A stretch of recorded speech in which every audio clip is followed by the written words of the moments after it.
Bismillahirrahmanirrahim. Assalamualaikum warahmatullahi wabarakatuh. Halo teman-teman, perkenalkan kami dari kelompok 1 dari mata kuliah psikologi kelas 2A PGSD yang beranggotakan saya Diniati Nur Hasanah dan teman-teman saya yaitu Nadia Cahya Daniati, Dinia Priyani, Reja Nuropidah, dan Emira Media Resyanda akan menjelaskan apa sih definisi psikologi pendidikan, ruang lingkupnya apa saja, dan peran serta kontribusi psikologi pendidikan. Nah, langsung aja yuk kita simak video penjelasan berikut ini.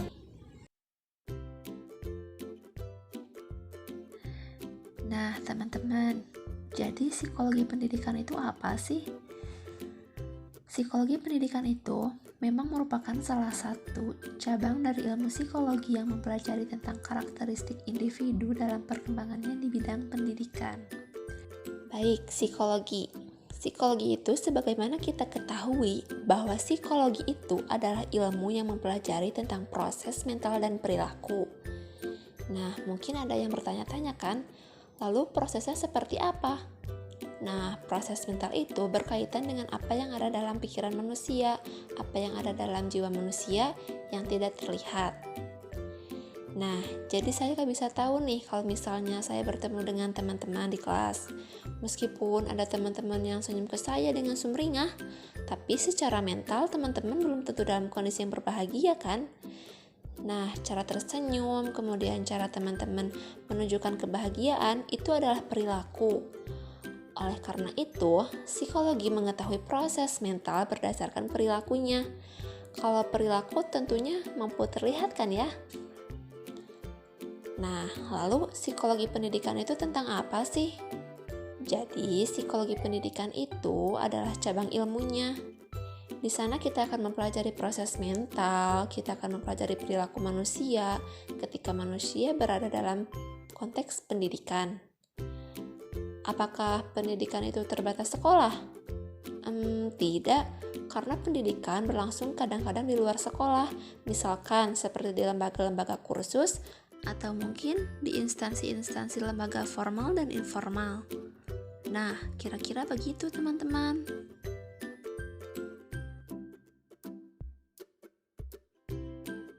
Ruang lingkup psikologi pendidikan. Pada dasarnya, psikologi pendidikan mempelajari seluruh tingkah laku manusia yang terlibat dalam proses pembelajaran. Manusia yang terlibat dalam proses pendidikan ini adalah guru dan siswa. Maka, objek yang dibahas dalam ilmu psikologi pada pendidikan adalah tingkah laku siswa yang berkaitan dengan proses belajar dan tingkah laku guru yang berkaitan dengan proses pembelajaran. Sehingga objek utama yang dibahas dalam ilmu psikologi di dalam dunia pendidikan adalah masalah belajar dan pembelajaran ilmu pendidikan untuk semua umur. Terdapat ruang lingkup yang luas biasanya membahas selain proses belajar, tapi membahas juga tentang perkembangan, lingkungan, kesehatan mental, evaluasi belajar, dan lain-lain. Sedangkan ruang lingkup yang sempit biasanya hanya melakukan pembahasan pada proses belajar mengajar saja. Menurut Sumadi Suryobroto 1987, ruang lingkup psikologi pendidikan meliputi 1. Pengetahuan. Proses belajar mengajar memberikan dampak secara pengetahuan atau kognitif pada peserta didik yang awalnya tidak tahu tentang materi yang diberikan menjadi tahu.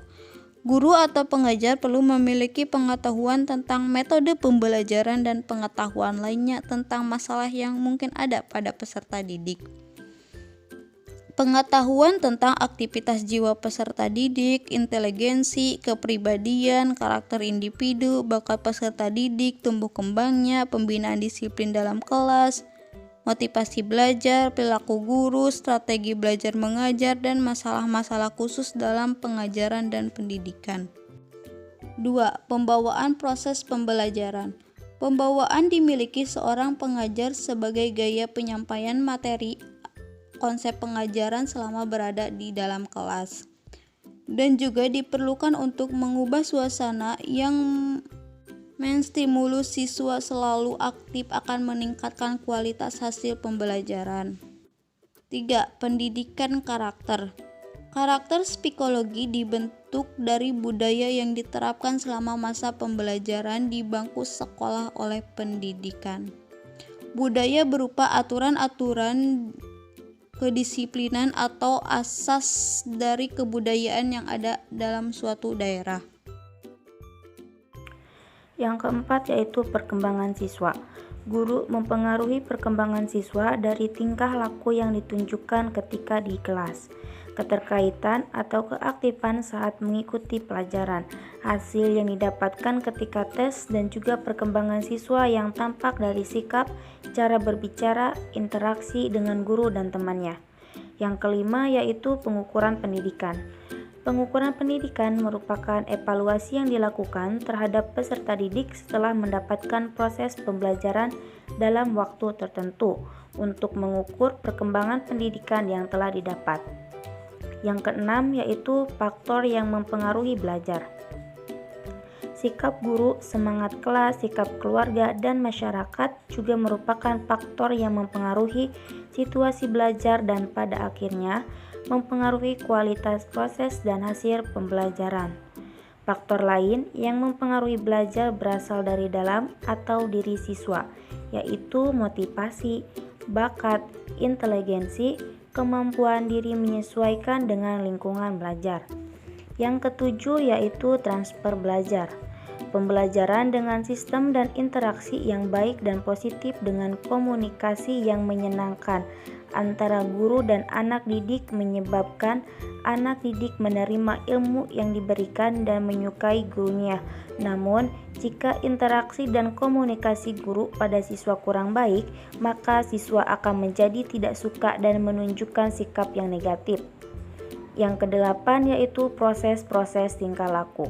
Proses pembelajaran interaktif yang diberikan oleh guru kepada peserta didik akan memunculkan perubahan perilaku seperti keterampilan selama proses pembelajaran, seperti berbicara di depan kelas, berdiskusi, ataupun kegiatan yang melibatkan respon sensorik dan motorik. Yang kesembilan yaitu hakikat dan ruang lingkup belajar. Hakikat merupakan hal yang mendasari dalam proses belajar. Hakikat dan ruang lingkup belajar mengacu pada proses pembelajaran seperti interaksi, materi yang diberikan kepada siswa. Yang ke-10 yaitu aspek praktis pengukuran. Aspek praktis pengukuran merupakan alat ukur yang digunakan untuk mengetahui perubahan perilaku siswa hasil dari proses pembelajaran. Dan yang terakhir yaitu yang ke-11, kesehatan mental.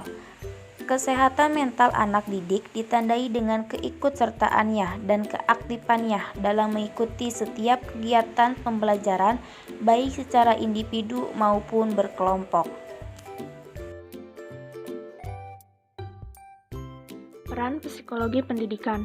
Peran psikologi terhadap pendidikan dikelompokkan menjadi 3. Yang pertama, peran psikologi terhadap kurikulum pendidikan. Secara psikologis, pengembangan diri siswa didasarkan pada kemampuan afektif, kognitif, dan psikomotor.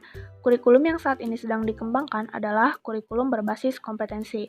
Kompetensi bertujuan untuk mengembangkan kemampuan pada keterampilan, pengetahuan, dan refleksi dalam berpikir dan bertindak. 2. Peran psikologi terhadap sistem pembelajaran. Siswa menjadi sungguh-sungguh belajar ketika respon psikologinya dibimbing oleh pengajar dengan baik. Selain itu, psikologi pendidikan juga telah melahirkan prinsip-prinsip pembelajaran seperti yang dipaparkan oleh Sudirwo. Di antaranya, seseorang yang belajar harus memiliki sebuah tujuan. Kedua, tujuan dilahirkan dari kebutuhan, bukan paksaan. Ketiga, harus bersedia mengalami beberapa kesulitan. Keempat, belajar itu dibuktikan dengan perubahan perilaku. Kelima, belajar membutuhkan insight apa yang harus dipelajari dan apa yang harus dipahami.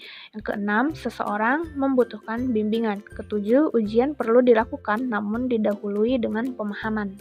Yang ketiga, peran psikologi terhadap sistem penilaian dengan tes psikologi untuk mengetahui tingkat kecerdasan siswa, tes bakat untuk mengetahui bakat potensial yang terdapat dalam diri siswa, sehingga lebih mudah memberikan bimbingan dalam membantu mengembangkan potensi diri yang ada dalam siswa, dan untuk lebih mudah menjembatani keinginan potensialnya maupun impian siswa sesuai dengan kemampuan dan bakatnya. Kontribusi psikologi pendidikan. 1. Kontribusi psikologi pendidikan terhadap pengembangan kurikulum. Secara psikologis, manusia merupakan individu yang unik.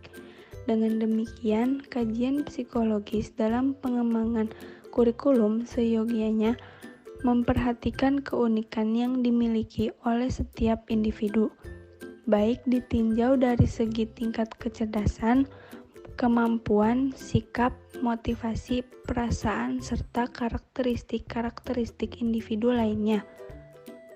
Kurikulum pendidikan seyogianya mampu menyediakan kesempatan kepada setiap individu untuk dapat berkembang sesuai dengan potensi yang dimilikinya, baik dalam hal subjek mater maupun metode penyampaiannya. Dengan demikian, dalam pengembangan kurikulum berbasis kompetensi, kajian psikologis terutama berkenaan dengan aspek-aspek yaitu 1. Kemampuan siswa melakukan sesuatu dalam berbagai konteks. 2. Pengalaman belajar siswa. 3. Hasil belajar atau learning outcomes. Dan keempat, standarisasi kemampuan siswa. Yang kedua yaitu kontribusi psikologi pendidikan terhadap sistem pembelajaran. Psikologi pendidikan dapat membantu pendidik dalam menentukan strategi atau metode pembelajaran yang tepat dan sesuai, dan mampu mengaitkannya dengan karakteristik dan keunikan individu, jenis belajar dan gaya belajar dari tingkat perkembangan yang sedang dialami peserta didik. Kajian psikologi pendidikan telah melahirkan berbagai teori yang mendasari sistem pembelajaran. Kita mengenal adanya sejumlah teori dalam pembelajaran seperti teori classical conditioning, connectionism, operant conditioning, Gestalt, teori daya, teori kognitif, dan teori-teori pembelajaran lainnya. Selain teori pembelajaran, kita juga mengenal banyak metode belajar mengajar seperti ceramah, demonstrasi, diskusi, pemecahan masalah, metode Dharma, metode karya wisata, metode tugas, metode proyek, metode responsi, dan sistem modul. Yang ketiga yaitu kontribusi psikologi pendidikan terhadap sistem penilaian. Penilaian pendidikan merupakan salah satu aspek penting dalam pendidikan guna memahami seberapa jauh tingkat keberhasilan pendidikan. Melalui kajian psikologis, kita dapat memahami perkembangan perilaku apa saja yang diperoleh peserta didik setelah mengikuti kegiatan pendidikan atau pembelajaran tertentu. Kajian psikologis telah memberikan sumbangan nyata dalam pengukuran potensi-potensi yang dimiliki oleh setiap peserta didik, terutama setelah dikembangkannya berbagai tes psikologis, baik untuk mengukur tingkat kecerdasan, bakat, maupun kepribadian individu lainnya.